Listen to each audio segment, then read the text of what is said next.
অগণিত ভক্তকে দর্শন করে গৌরহরি ডাকছেন গোবিন্দকে, ও গোবিন্দ শোনো শোনো, খুব চিন্তায় আছো তাই না?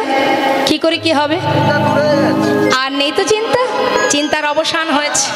দেখো দেখো কত ভক্ত, সবাই আসছে আমার কাছে, কিন্তু চেয়ে দেখো কেউ খালি হাতে আসছে না, সবার হাতে সেবার বস্তু। আর চিন্তা নেই, তা দেরি না করে এবার সেবার আয়োজন তো করো। হ্যাঁ হ্যাঁ প্রভু, দেরি না করে সবার হাত থেকে সেবার বস্তু নিয়ে রন্ধন করলেন মা। রন্ধন করে সবার আগে গৌরহরির সেবা হলো। সেবার পর গৌরহরি আচমন করে নিয়ে গোবিন্দ ঘোষের দিকে হাতটা বাড়ালেন, গোবিন্দ দাও। যেই না হাত বাড়িয়েছে গোবিন্দ ঘোষ বলছে, প্রভু হাত বাড়ালে যে আবার কি চাই?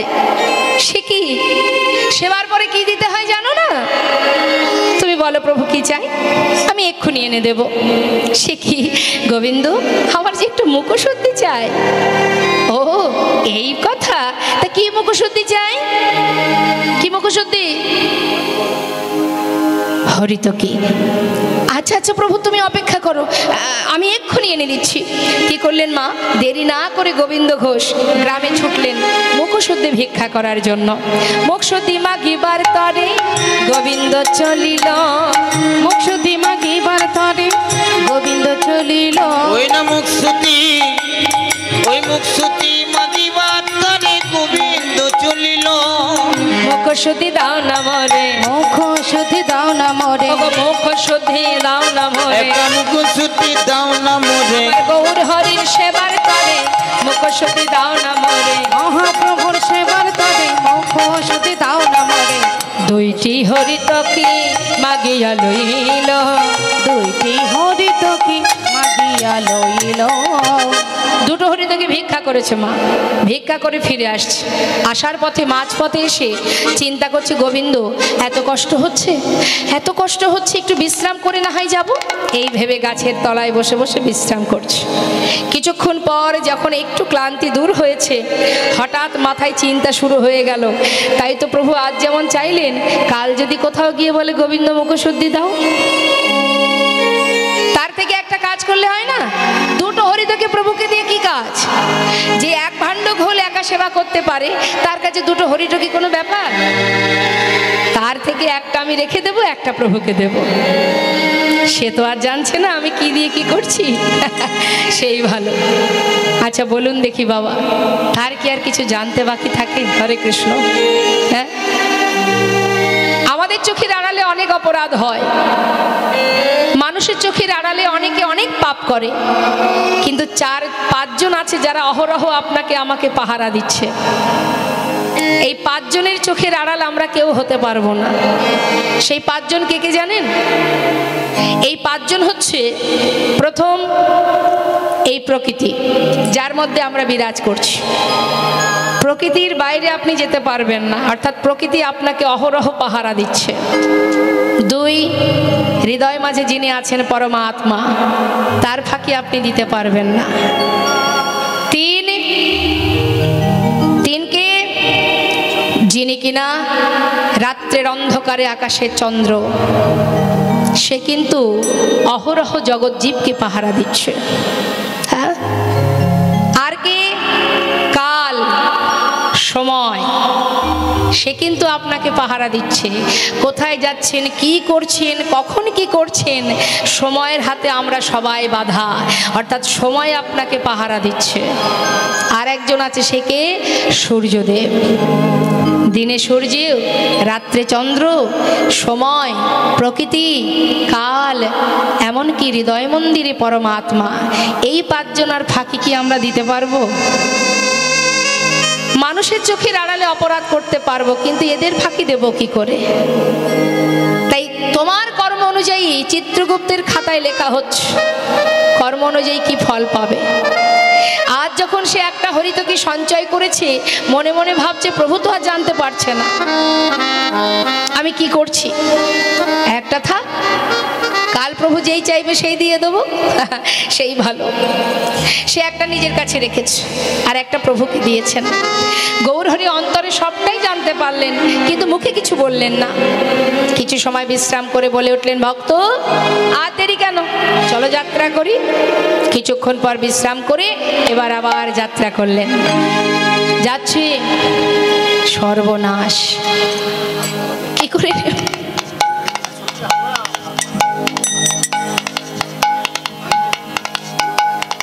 ঠিক আছে, এখন আসতে হবে না, বসুন, লীলার শেষে দেবেন। তা যাচ্ছে, ভক্তগণকে নিয়ে পূর্বস্থলী থেকে যাত্রা করেছে। মহাজন বললেন, দেখো দেখো, পর দিবসেতে প্রভু অগ্রদ্বীপে আইলা, পর দিবসেতে প্রভু অগ্রদ্বীপে আইলা, ওই না পর দিবসেতে প্রভু অগ্রদ্বীপে আইলা। ও গোবিন্দ, এটা কোথায় এলাম? প্রভু এটা অগ্রদ্বীপ, এখানে আমার ঘর প্রভু, আমার ঘর এখানে। আচ্ছা আচ্ছা আচ্ছা, এখানেই তোমার ঘর। মনে মনে প্রভু স্থির করলেন, গোবিন্দ আর তো তোমার সঙ্গ আমি করব না, এখানেই তোমায় ত্যাগ করব। ও গোবিন্দ, আর কোথাও যাব না, এখানে সেবার আয়োজন করো। তাই হবে প্রভু।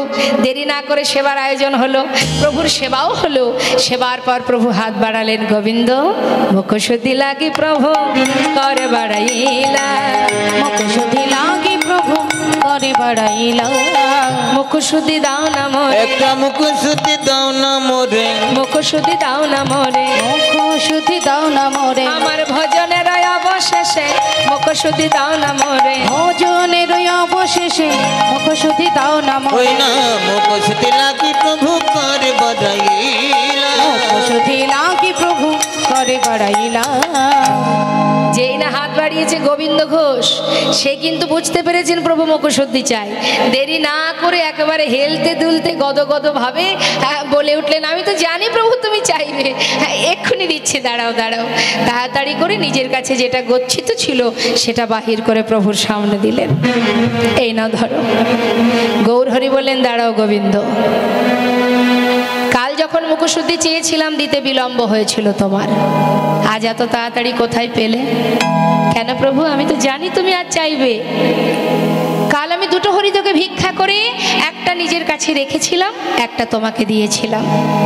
ও দয়াময়, আজ তুমি যেই চেয়েছো সেই তো তোমায় দিলাম। বলো আমি ঠিক করেছি, ভালো করিনি আমি? বাহ, চমৎকার গোবিন্দ, চমৎকার। এতদিন আমার সঙ্গী হয়ে এই শিক্ষা পেলে? গৌরহরি, আমি কি কোনো ভুল করেছি? না, তুমি কেন ভুল করতে যাবে? জানো গোবিন্দ, ভুল তুমি করনি, ভুল করেছি আমি। তুমি তুমি আবার কিসে ভুল করতে পারলে? না না, এ কি করে সম্ভব প্রভু? তুমি কিসে ভুল করেছো? শুনবে আমি কিসে ভুল করেছি? আমি ভুল করেছি তোমাকে আমার সঙ্গী করে। গৌরহরি, এ তুমি কি বলছো দয়াময়? আমি কি অপরাধ করেছি দয়াময়? আমি তো কিছুই বুঝতে পারছি না। হ্যাঁ, আমাকে তুমি একটু বুঝিয়ে বলো। গোবিন্দ, সন্ন্যাসীর নহে কভু সঞ্চয় বাসনা। তুমি সন্ন্যাসী, সর্বস্ব পরিত্যাগ করেছো, তুমি আমার সঙ্গী হয়েছো। আজ আমাকে ভালোবেসে আমার উপরে নির্ভরশীল হতে পারোনি, তাই তুমি সঞ্চয় করেছো গোবিন্দ। সন্ন্যাসীর তো সঞ্চয় বাসনা করতে নেই। তুমি সর্বস্ব ত্যাগ করেছো বটে, সঞ্চয় বাসনা তোমার মন থেকে এখনো যায়নি গোবিন্দ। তাই তুমিও শুনে রাখো, আমি তো কোনো সঞ্চয়বৃত্তি মানুষের সঙ্গ করি না। তুমি সঞ্চয়ী, তাই আজ থেকে আমি তোমায় ত্যাগ করলাম না। না গৌরহরি, আমি মানছি প্রভু, আমি অপরাধ করেছি, আমি সঞ্চয় করেছি প্রভু। কিন্তু দয়াময়, আমি তো আমার জন্য সঞ্চয় করিনি, আমি তো সঞ্চয় করেছি তোমার জন্য। তাতেও যদি অপরাধ হয় তুমি আমায় মারো, কিন্তু আমায় ফেলে চলে যেও না দয়াময়। তুমি আমায় ত্যাগ করো না। আমি কোথায় যাব বলো প্রভু? তোমায় ছেড়ে আর যে কেউ নেই জগতে আমার। তুমি আমায় ত্যাগ করে চলে যেও না প্রভু, আর কখনো এমন করব না। এবারের মতো তুমি ক্ষমা করে দাও ও দয়াময়। গৌরহরি কোনো কথাই শুনছে না। ভক্ত, আমি মনে মনে করি গোবিন্দ ঘোষের মুখ দর্শন করা আমার উচিত হবে না, তাই এই মুহূর্তে গোবিন্দকে রেখে আমরা সবাই চলে যাব। না না দয়াময়, আমি তোমায় ছেড়ে থাকতে পারবো না প্রভু। কি করে থাকবো আমি, কি নিয়ে বাঁচবো আমি? প্রভু গো, তুমি তো দয়াল, তুমি আমায় ছেড়ে দিও না প্রভু। চরণটা জড়িয়ে ধরেছি, জড়িয়ে ধরে কাজ। তুমি পতি পাবন হরি,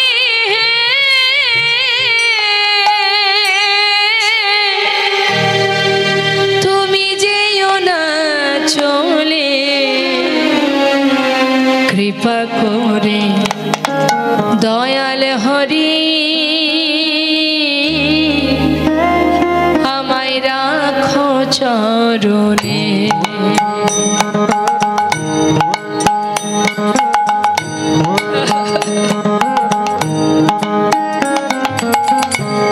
কৃপা করে দয়াল হরি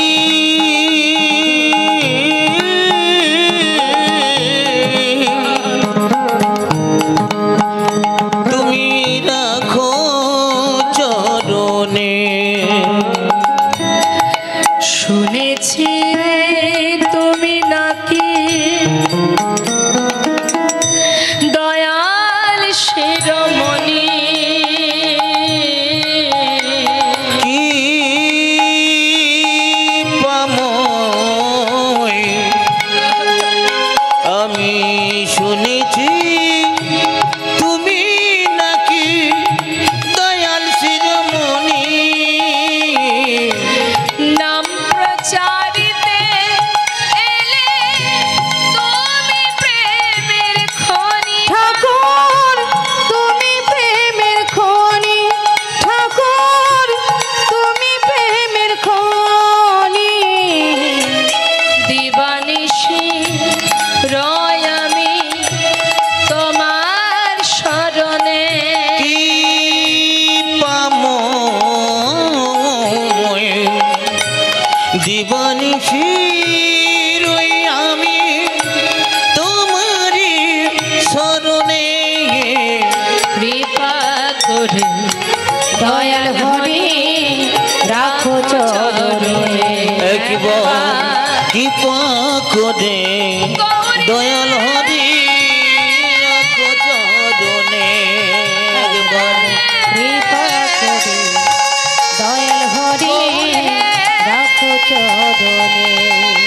একবার কৃপা করে দয়াল হরি রাখো চরণে। গৌর হে, গৌর হে, গৌর হে,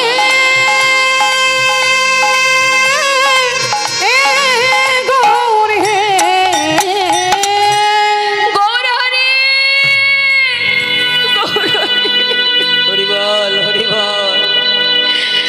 চলে যেও না দয়াময়, তুমি চলে যেও না। তবে তো একটা কথা শুনে যাও প্রভু,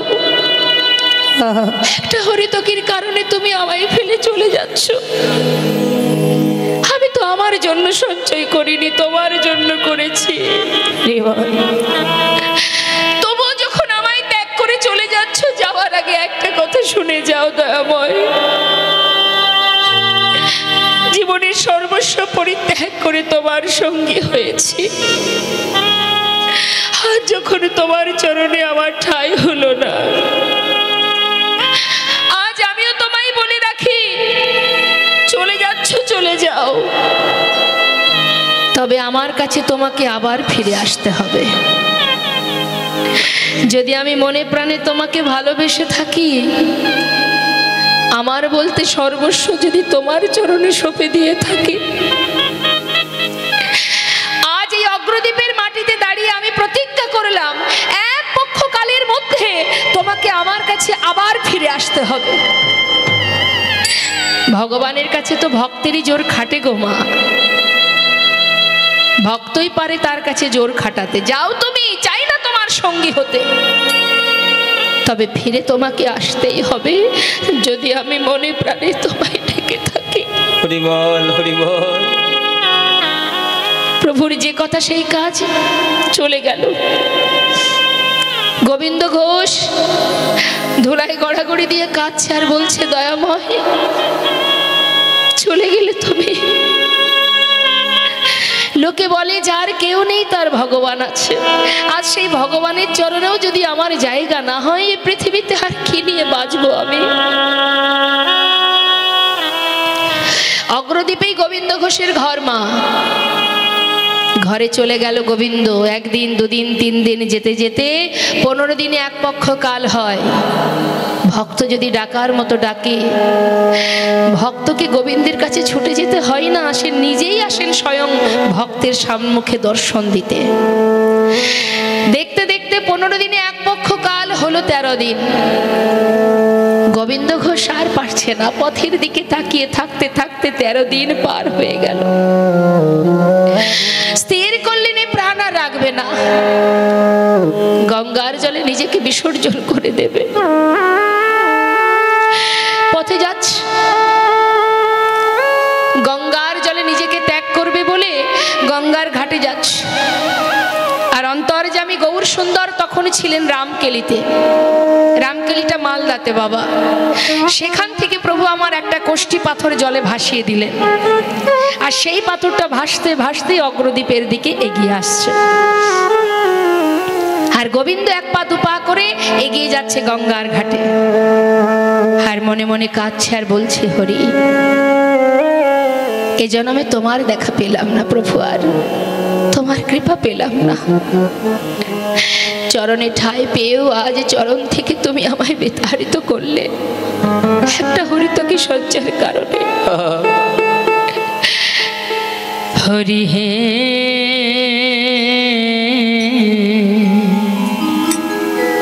বলো আমায় সেদিন কবে হবে তোমার আশার আশে আমি আছি বসে। তোমার আশা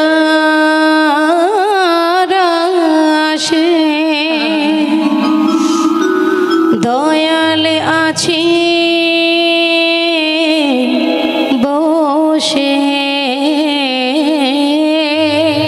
বলো বলো কবে চরণ দেবে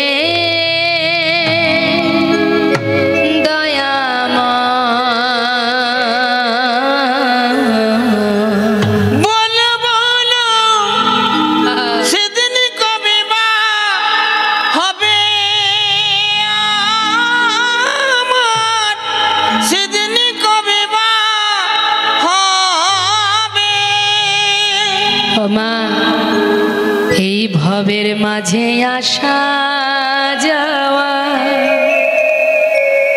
তোমায় ডাকা হলো না। যা বলবো বলে সবাই এসেছিলাম, তা বলা হলো না। এই ভবের মাঝে আসা যাওয়া তোমায় ডাকা হলো না। আমরা যা বলবো বলে এসেছিলাম প্রভু, তা বলা হলো না। তুমি পারে কর্তা আমরা শুনি বার্তা,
পারলাম না।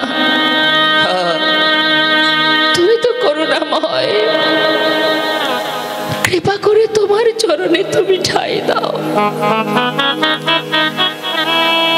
এক পা দুপা করে গঙ্গার ঘাটে নেমে যখন জলের ভিতরে এগিয়ে যাচ্ছে, ওই পাথরটা এসে বারবার গোবিন্দের অঙ্গে লাগছে। আর বারবার লাগছে বলে গোবিন্দ ঘোষ সেটাকে হাতে তুলে নিয়ে তীরে উঠে আবর্জনার মধ্যে ছুঁড়ে ফেলে দিয়েছে। সঙ্গে সঙ্গে দৈববাণী, গোবিন্দ গোবিন্দ গোবিন্দ, ঘরে ফিরে যাও, নিজেকে বিসর্জন করো না, তুমি ঘরে ফিরে যাও। চারিদিকে তাকাচ্ছে, কাউকে দেখতে পাচ্ছে না। তবে কে কথা বলছে? কে তুমি? সামনে এসো, আমি কেন দেখতে পাচ্ছি না তোমায়? ঘরে ফিরে যাও গোবিন্দ, নিজেকে বিসর্জন করো না। বারবার দৈববাণী হচ্ছে তো মা, আর তার মরা হলো না। কাউকে দেখতে পাচ্ছে না ঠিকই, দৈববাণী শুনে সে আবার নিজের ঘরে ফিরে গেল। 13 দিন পার হয়ে হলো আজ 14 দিন। হরিবোল হরিবোল। 15 দিনে এক পক্ষ কাল মা, 14 দিন যখন হলো, এদিকে গৌরহরি রামকেলি থেকে আবার ফিরে এলেন অগ্রদ্বীপে। ফিরে এসে গোবিন্দ ঘোষের ঘরের সামনে দরজার বাইরে দাঁড়িয়ে ডাকছে, গোবিন্দ, ও গোবিন্দ। কে? দরজা খোলো। এ তো প্রভুর কণ্ঠস্বর। তবে কি গৌরহরি এসেছে? তবে কি প্রভু এসেছে? ছুটে গিয়ে দরজাটা যেই না খুলেছে, দেখছে বাইরে গৌরহরি, চরণটা বুকের মধ্যে জড়িয়ে ধরেছে। গৌরহরি,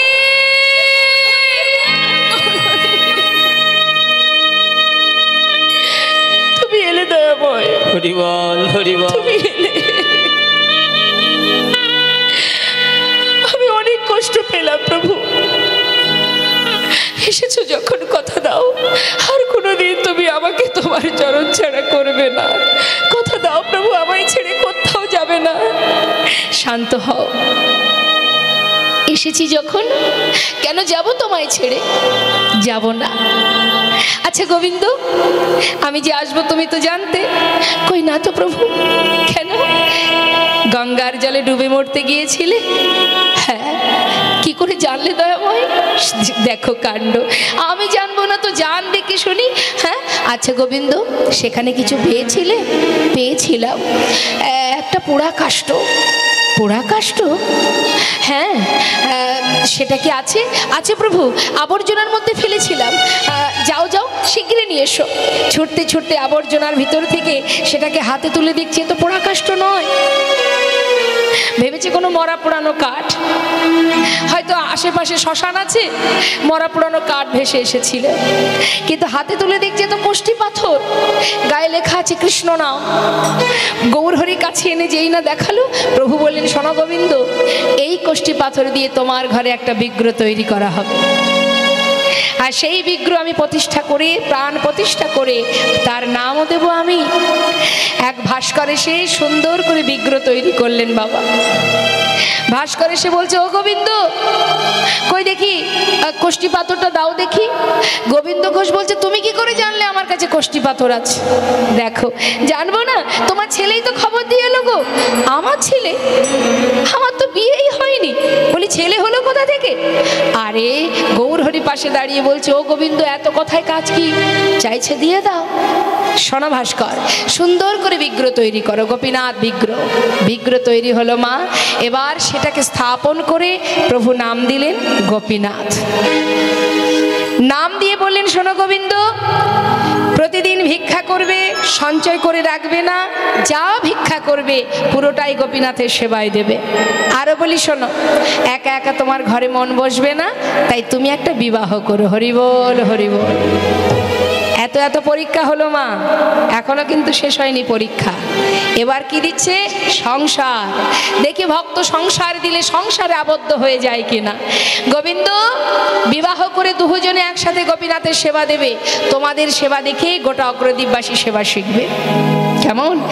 আর আরো বলি, শোনো, গোপীনাথের সেবা দিলে সেই সেবা আমি পাবো। কেমন? তাহলে এবার আমি আসি, আমাকে বিদায় দাও। যেই বলেছে বিদায় দাও, ছুটে গিয়ে প্রভুর হাতটা চেপে ধরেছে। চেপে ধরে বলছে, তুমি কোথায় যাবে? এই তো তুমি বলে বললে তুমি আমায় ছেড়ে যাবে না, এখন আবার তুমি বিদায় চাইছো কেন? আমি তো তোমায় ছেড়ে থাকতে পারবো না। হাতটা ধরে তাকে ঘরের ভিতরে রেখে বাইরে থেকে দরজাটা বন্ধ করে শিকল তুলে দিল। শিকল তুলে দিয়ে পিছন ফিরে যেই না তাকিয়েছে, দেখছে বাইরে গৌরহরি দাঁড়িয়ে আছে। নিতাই গৌরহরি বল, এ কি প্রভু, তুমি বাইরে এলে কি করে? আমি তো তোমাকে ঘরে রেখেছি, তুমি বাইরে কি করে এলে? আবার দরজা খুলেছে, খুলে কি দেখছে? দেখে ঘরে গোরা বাইরে গোরা, নিতাই গৌরহরি বাইরে গোরা, ঘরে গোরা বাইরে গোরা, আমি একই দেখিলাম, একই দেখিলাম, ঘরে গোরা বাইরে গোরা। আমি কি দেখিলাম, কি দেখিলাম, ঘরে গোরা বাইরে কি গোরা, দেখিলাম, কি দেখিলাম, ঘরে গোরা বাইরে গোরা, কি দেখিলাম, ঘরে গোরা বাইরে গোরা, কি দেখিলাম, কি দেখলাম দেখিলাম, ঘরে গোরা বাইরে গোরা। ঘরে গোরা বাইরে গোরা। হরিবল হরিবল। যেই না দেখেছে বাইরে গৌরহরি, ভিতরে গৌরহরি, গৌরহরি বললেন, গোবিন্দ, আমি তো তোমায় কথা দিয়েছি তোমায় ছেড়ে যাব না, তোমার বিশ্বাস হলো না তো? শোনো নাও, আমাদের আর গোপীনাথে একই অঙ্গ হয়, গোপীনাথের সেবা দিলে আমি পাইব নিশ্চয়। আমাদের আর গোপীনাথে অভেদ জানিও, অভেদ মানে ভেদ নয়, শুদ্ধ ভক্তিতে গোপীনাথের সেবা যে করিও। শুদ্ধ ভক্তিতে গোপীনাথের সেবা যে করিও। তাকে সেবা দিলে সেই সেবা আমি পাবো। এবার তো সন্তুষ্ট হও। হ্যাঁ প্রভু, কোথায় যাবে তুমি? গোবিন্দ, তুমি জানো না আমি কোথায় যাব? শোনো শোনো, আমার মনে বাসনা কি জানো? আমার মন মানে না যাব বৃন্দাবনে। ও গো আমার মন মানে না যাব বৃন্দাবনে। আমার মন মানে না যাব বৃন্দাবনে। আমার মনে মানে না যাব বৃন্দাবনে। আহা নয়ন ভরে, নয়ন ভরে, দুটি নয়ন ভরে, ও দুটি নয়ন ভরে, ও গো নয়ন ভরে হেরব সদা, দুটি নয়ন ভরে হেরব সদাই মদন মোহনে। মন মানে না যাব বৃন্দাবনে। আমার মন মানে না যাব বৃন্দাবনে। আমার মন মানে না যাব বৃন্দাবনে। গৌরহরি চললেন বৃন্দাবনের পথে। আর এদিকে গোবিন্দ ঘোষকে যা যা বলে গেলেন, বিবাহ করবে আর দিনে যা ভিক্ষা পাবে পুরোটা সেবায় দেবে। তা মা প্রতিদিন ভিক্ষা করে দিনে 4 বার সেবা দেয়। এখন ওই যে বলে গেছে বিবাহ করবে, 1 বছর যেতে না যেতে এক সুকন্যার সন্ধান পেয়ে শুভ দিন দেখে বিবাহ সম্পন্ন করলেন। বিবাহ করে স্ত্রীকে নিয়ে যখন ঘরে এলো, সেদিন থেকে ভগবানের সেবা 4 বারের জায়গায় 1 বার কমে গেল। কেন বলুন তো বাবা? হরে কৃষ্ণ। গল্প আমিও কম জানি না, গল্প আমিও জানি, কিন্তু এখানে তো আমাকে গল্প করতে আনা হয়নি। আর আপনাদের এই যে আসনটা পেতে দিয়েছে, এটাও কিন্তু গল্প করার জন্য নয়। যখন যেটা তখন সেটা করতে হবে তো বাবা। এখন আপনি যখন সেবা করবেন, কেউ যদি আপনার হাত ধরে টেনে তুলে দেয়, এই আর সেবা করতে হবে না, ওঠ, ভালো লাগবে? আপনি ঘুমাচ্ছেন, মাঝপথে যদি মাঝরাত্রে কেউ যদি আপনার হাত ধরে বিছানা থেকে টেনে তোলে, রাগ হবে কি না? হ্যাঁ তো। তাহলে ঘুমানোর সময় ঘুমানো, সেবার সময় সেবা, বলার সময় বলা, শ্রবণের সময় শ্রবণ, যখন যেটা তখন সেটা করতে হবে। তা এই আসনটা পাতা আছে কেন? অমৃত কথা শ্রবণ করার জন্য।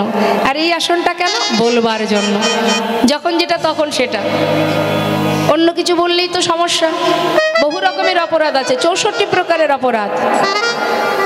হ্যাঁ, দিবস রজনী আবলো তাবলো পাঁচালো পড়িতে পারো, তাহারও ভিতরে একবারও কি গোবিন্দ বলিতে নারো।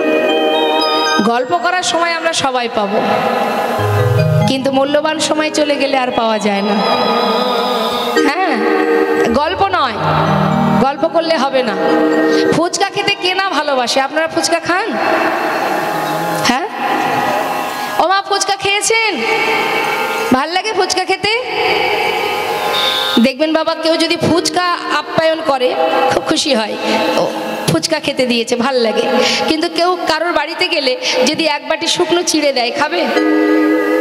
ভালো লাগবে? এবার কি আপ্যায়ন করলো, যাওয়া মাত্রই শুকনো চিড়ে দিয়ে দিল। কিন্তু যদি বলে চল বন্ধু গিয়ে একটু ফুচকা খেয়ে আসি, খুব খুশি। তাই দেখুন, সব কিছুর মধ্যে দুটো গুণ থাকে, তুষ্টি আর পুষ্টি। ফুচকা খেলে সন্তুষ্ট হওয়া যায়, কিন্তু ওতে পুষ্টি আছে? আছে, উপকার আছে ওতে? উপকার নেই কিন্তু মা। কিন্তু যদি চিড়ের সঙ্গে দই মিষ্টি মিশিয়ে যদি খাওয়া হয়, সেটাতে কিন্তু তুষ্টি, মানে সন্তুষ্ট না হলেও তাতে পুষ্টি আছে, উপকার আছে। তা হরিনাম শুনলে তাতে উপকার। হ্যাঁ, হরিনাম শুনলে যারা শুনবে তাদের উপকার, যারা গাইবে তাদের উপকার, উভয়ের উপকার। কিন্তু যারা মদ বিক্রি করে তাদের উপকার, যারা কিনে খায় তাদেরও উপকার। যে দুধ বিক্রি করে তার উপকার, যে কিনে খায় তার উপকার, উভয়ের উপকার। জগতে এমন কিছু করো যেটাতে সবার উপকার, সবার কল্যাণ, সবার মঙ্গল হয়। তুমি যদি হরিনাম শুনতে বসে গল্প করো, তোমার জন্য আর 5 জনের সমস্যা হবে। তাতে কি হবে? অজান্তে তুমি কিন্তু অপরাধী হয়ে যাচ্ছ। জানতেও অপরাধ হয়, অজান্তেও অপরাধ হয়। আপনি অজান্তে আগুনে হাত দেবেন, আগুন আপনাকে ছাড়বে? দেখবেন অনেক খবরে দেখতে পাই আমরা যে কারেন্টে হাত দিয়ে বা কারেন্টে হাত লেগেছে বলে মারা গেছে। হ্যাঁ, শর্ট খেয়ে মারা গেছে। তা সে তো দেখে করেনি, না দেখে করেছিল, তাহলে মরলো কেন? জেনে রাখবেন, জেনে শুনে পাপ যদি কেউ অপরাধ করে তাতে যেমন পাপ হয়, আবার আপনি যদি অজান্তেও কোনো অপরাধ করে থাকেন তাতেও কিন্তু অপরাধ হয়। হ্যাঁ, ভুল হয়ে গেছে। অনেকে বলে না যে না জেনে করেছে, না জেনে করলে, না জেনে যদি কেউ বিষ খায় সেও নাকি হজম হয়ে যায়, কিন্তু ভুল কথা। যার যেটা ক্রিয়া সে কিন্তু দেখা দেবেই দেবে। তাই গল্প করলে কিন্তু অজান্তেই আপনি অপরাধী হবেন, গল্প নয়, গল্প নয়। আমরা কৃষ্ণ নাম শ্রবণ করব, গল্প করার জন্য অনেক সময় আছে। দেখি একবার হাত তুলো। মনে মনে ভাবছে এত হাত তুলতে বলছে, সকাল থেকে হাত তুলছি, আর কত হাত তুলবো? এই তো সুযোগ। হ্যাঁ, তিনি তো দিয়েছেন হাত, যার নেই সে জানে না থাকার জ্বালা। আমরা তো পেয়েছি, একবার তুলি। হ্যাঁ, প্রত্যেকে দুটি বাহু তুলে হরিবল হরিবলি দাই গৌর হরিবল। পথ চলিতে আর বলিতে, পথ চলিতে আর বলিতে, পথ চলিতে আর বলিতে, একবার লহ লহ কৃষ্ণ না মধুর না হরি না। তোমরা লহ গো কৃষ্ণ না হরি না, কৃষ্ণ না। পথ চলিতে আর বলিতে, পথ চলিতে আর বলিতে, সন্মুখী আঁধার রাত্রি আমি হয়েছি পথ সন্মুখে আধার রাতি, আমি হয়েছি পথ জাতি। সন্মুখী আঁধার রাত্রি আমি হয়েছি পথ ও সন্মুখে আধার রাতি,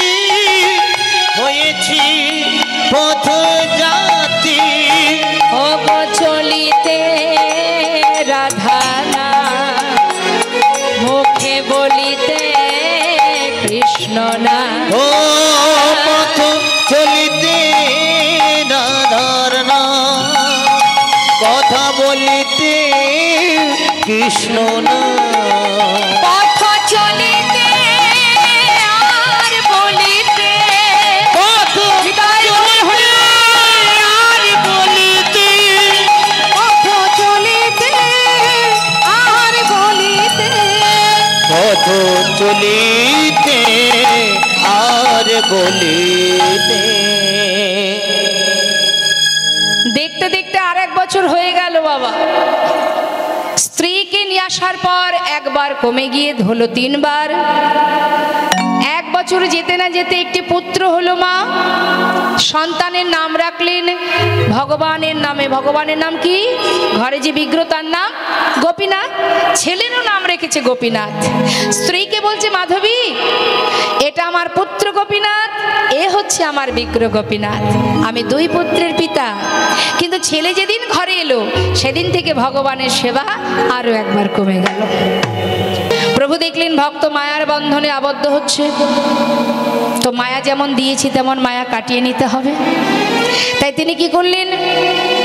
তিনি দেরি না করে একটা একটা করে মায়া কাটাতে শুরু করলেন বাবা। কিভাবে কাটাচ্ছে দেখুন। প্রথমে তো তার স্ত্রীকে কেড়ে নিলেন। কিভাবে? একদিন ভিক্ষা করে ফিরে এসে নিজের স্ত্রীকে ডাকছে, মাধবী, মাধবী, যা কিছু ভিক্ষা করেছি 2 ভাগ করো, 1 ভাগ রন্ধন করো আর 1 ভাগ রেখে দাও। আর আমি স্নান করতে চললাম, ফিরে এসে গোপীনাথের সেবা দেব। স্নান করে এসে দেখছে কি, ঝোলাটা যেখানে রেখেছিল সেইখানে পড়ে আছে, রন্ধন হয়নি। তাহলে মাধবী গেল কোথায়? এখনো রান্না হলো না। মাধবী, মাধবী বলি, গেলে কোথায়? এখনো রন্ধন হলো না, তার সেবা হলো না। ডাকতে ডাকতে ঘরের ভিতরে প্রবেশ করে দেখছে বিগ্রহ গোপীনাথের চরণে তার স্ত্রী মাধবী উপুড় হয়ে পড়ে আছে। মাধবী, এখন তুমি গোপীনাথের চরণ ধরে পড়ে আছো? আরে বাবা ওঠো, আগে রন্ধন করো, তার সেবা দাও, সেবার বেলা বয়ে যাচ্ছে। বলে গেলে কোথায়? আহা, উঠছো না কেন? আমার কথা কি তুমি শুনতে পাচ্ছ না? ও মাধবী, কোনো সাড়া নেই মা। এত ডাকছে, সাড়া পাচ্ছে না। কাছে গিয়ে যেই না তার অঙ্গ স্পর্শ করেছে, দেখছে মাধবীর অসার দেহ। চিৎকার করে উঠেছে, গোপীনাথ, গোপীনাথ, হরিবল হরিবল। তুমি কি করলে? আমার মাধবীকে কেড়ে নিলে কেন? কি অপরাধ করেছিল আমার মাধবী? তুমি কেন কেড়ে নিলে তাকে? বলো গোপীনাথ। মাধবীকে নিজের কোলের মধ্যে জড়িয়ে ধরে কাঁদছ। কিন্তু মাগো, আজ গোবিন্দ ঘোষ কাঁদছে। পাড়াপড়শি ছুটে এসে তার মাথায় হাত দিয়ে সান্ত্বনা দিয়ে বলছে, শান্ত হও। দেখো গোবিন্দ, মাধবী যদি তোমার হতো, সে তোমায় ছেড়ে কোথাও যেত না। সে তো তোমার নয়, যে দিয়েছে সেই তো নিয়েছে। কেঁদো না, তোমার না একটি সন্তান আছে, তাকে নিয়ে তুমি সংসারে ভালো থেকো, সুখে থেকো। যেই না বলা, নিজে হাতে তার স্ত্রী শেষকৃত্য করলেন, আর কোনো কথা বললেন না। পাড়াপড়শির সান্ত্বনা পেয়ে নিজে হাতে মাধবীর শেষকৃত্য করে ওই সন্তানকে নিয়েই তার সুখে স্বাচ্ছন্দ্যে দিন কাটে মা।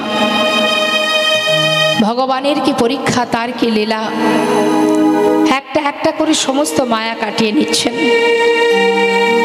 আগে নিল স্ত্রীকে, দেখতে দেখতে ছেলের বয়স হলে 5 বছর। 5 বছরের শিশু কিন্তু নিজের মাতা পিতাকে চিনতে শেখে। প্রতিদিন মাঠে খেলা করে।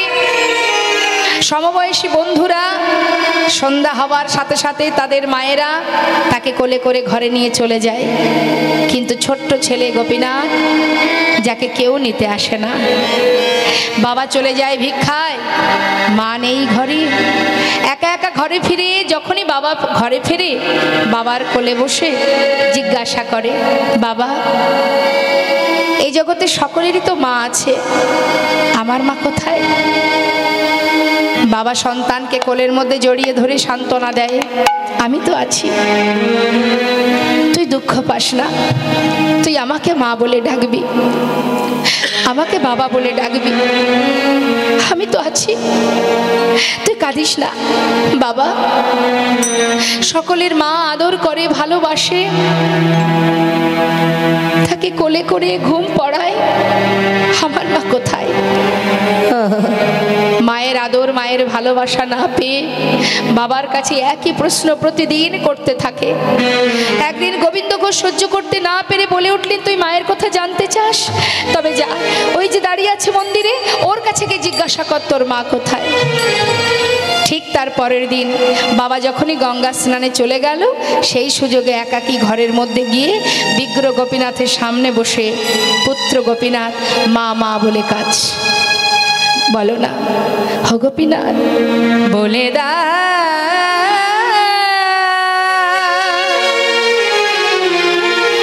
হে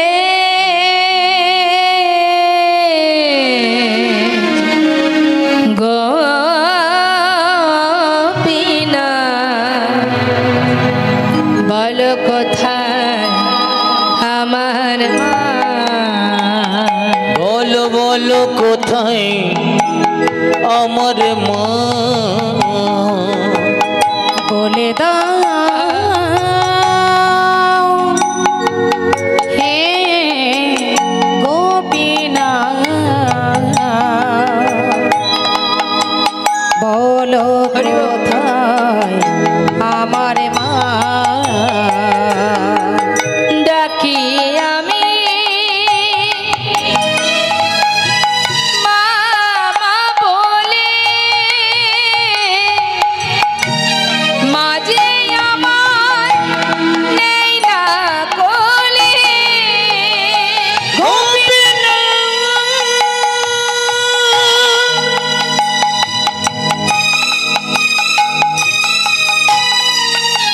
তুমি আমায় বলে দাও, হরিব বলো কোথায় আমার মা আছে? আমার মা ছাড়া প্রাণ বাঁচে না।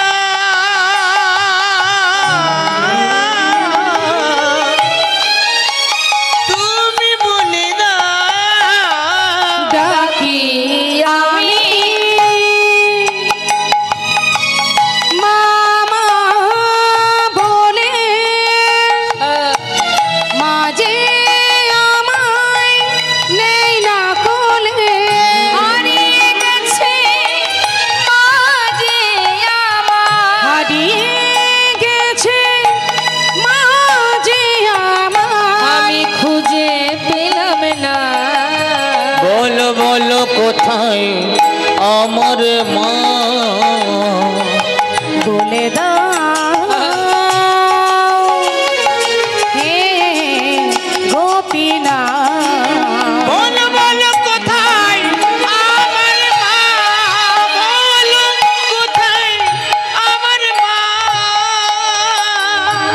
সন্তান মন্দিরে বসে বসে মা মা বলে কাঁদছে, আর এদিকে গোবিন্দ ঘোষ গঙ্গা থেকে স্নান করে এসে নিজের পুত্রকে ডাকছে, গোপীনাথ কোথায় গেলি তুই? এই দেখ বাবা ঘরে এসেছি, আমার কোলে আয়। কিন্তু সাড়া পাচ্ছে না, ছেলে কোলে আসছে না, গেল কোথায়? ডাকতে ডাকতে যেই না ঘরের ভিতরে ঢুকেছে, দেখছে বিগ্রহ গোপীনাথের চরণতলে নিজের পুত্র গোপীনাথ মা মা বলে কাঁদছে। ছুটে গিয়ে সন্তানকে নিজের কোলের মধ্যে জড়িয়ে ধরে সারা গায়ে হাত বুলিয়ে বলছে, ওরে কাঁদিস না বাবা, আমি তো আছি রে। ও কোনোদিন বলবে না তোর মা কোথায়, আমি আছি, তুই কাঁদিস না, কাঁদিস না গোপীনাথ, কাঁদিস না, তুই আমাকে মা বলে ডাক, আমাকে বাবা বলে ডাক। হঠাৎ দেখছে তার পুত্রের বদন থেকে ঝলকে ঝলকে রুধির ঝরছে, চিৎকার করে উঠেছে, গোপীনাথ, গোপীনাথ, গোপীনাথ, এ তুমি কি করছো? আমার একমাত্র সন্তান, তুমি তো আমার স্ত্রীকে কেড়ে নিয়েছো, আমি তো তোমায় কিচ্ছু বলিনি। গোপীনাথ কেড়ে নিও না প্রভু গো,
বিষম বেদনা আমি আর সহিতে পারি না।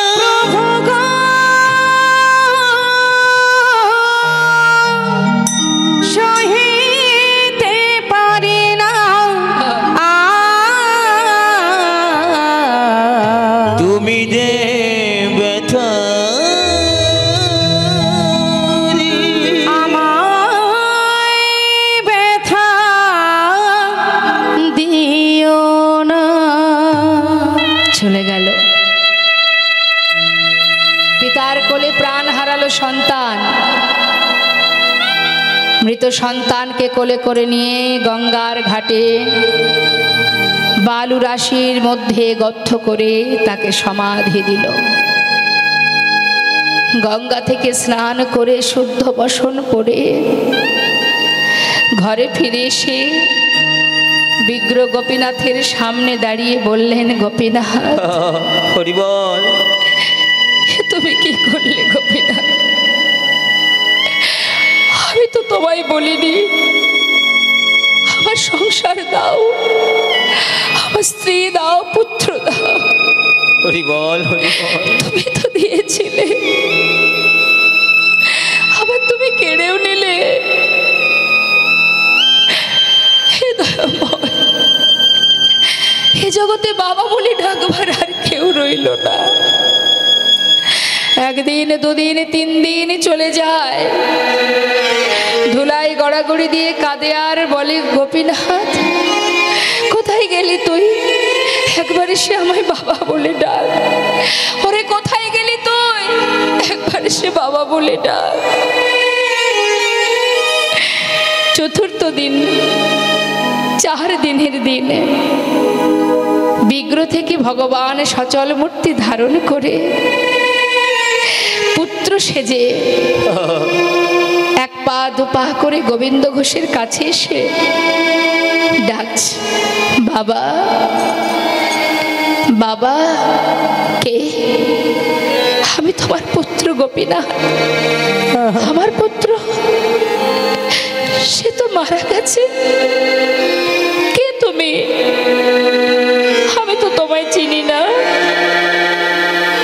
বাবা, একদিন তুমি নিজেই বলেছিলে তুমি 2 পুত্রের পিতা। কোন পিতার যদি 2টো সন্তান থাকে, যদি একটা মারা যায়, তবে কি পিতা আরেকটি সন্তানকে না খাওয়িয়ে রাখে? আজ 2-4 দিন হলো তুমি আজও আমায় কিছু খেতে দিলে না।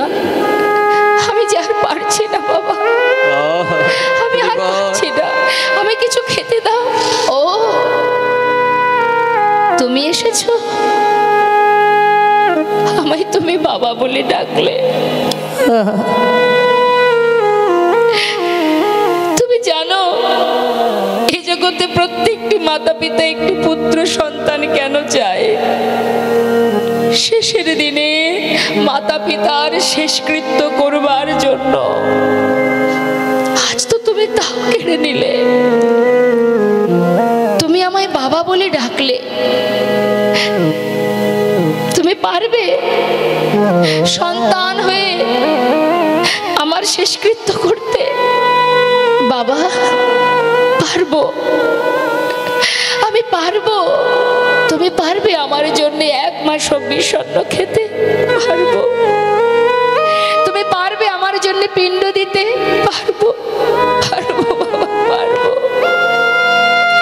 তুমি পারবে আমার জন্য কাছা নিতে? পারবো, আমি পারবো। হরি বল। এবার তো কিছু খেতে দাও। কয়েক বাড়ি থেকে ভিক্ষা করে এনে কোনো রকমে সেবা দিয়েছে। এইভাবে পরপর কিছুদিন যাবার পর গোবিন্দ ঘোষ শয্যাশায়ী হয়েছে, আর চলতে পারে না। আর প্রতিদিন ভগবান গোপীনাথ বিগ্র থেকে নিজ মূর্তি ধারণ করে, সচল মূর্তি ধারণ করে প্রতিদিন গোবিন্দ ঘোষের পাশে এসে তার গলাটা জড়িয়ে ধরে কাঁদে আর বলে, বাবা কষ্ট হচ্ছে তোমার? না রে,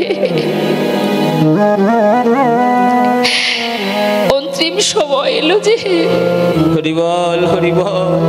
যাবার সময় যখন আসে সকলেরই তো এমনই হয়,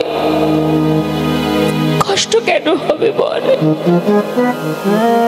কেউ আগে যাবে, কেউ বা পরে। বাবা, তুমি চলে গেলে আমি কার কাছে থাকবো? কাঁদিস না রে, কাঁদিস না।